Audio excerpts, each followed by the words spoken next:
یوم عاشور پر پنجاب بھر میں سیکورٹی کے فل پروف انتظامات کیے گئے ہیں۔ سیف سٹی کیمروں کے ذریعے جلوسوں کی مسلسل نگرانی کا عمل جاری ہے۔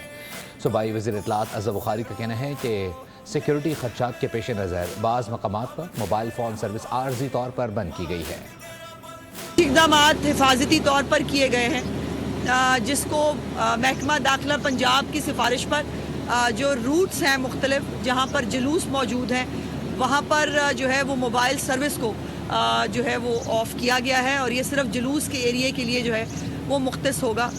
دوسرا، ہماری جو پولیس ہے اس کی ڈپلائمنٹ آپ کے سامنے ہے۔ ہر ایک جگہ پر ہر ایک جلوس کے ساتھ پولیس کی ڈپلائمنٹ ہے۔ ریسکیو 1122 کے ادارے ہیں۔ جو ستھرا پنجاب ہے وہ ہر جلوس کے ساتھ، جلوس کے آگے بھی اور جلوس کے پیچھے بھی، وہ صفائی کے بے مثال جو ہے وہ انتظامات کرنے کی کوشش کر رہی ہے۔ سیف سٹی الحمدللہ بہت ایفیشینٹلی جو ہے وہ تمام جلوسوں کی سرویلنس کر رہا ہے۔ سبسکرائب کریں اور بیل دبائیں تاکہ کوئی خبر رہ نہ جائے۔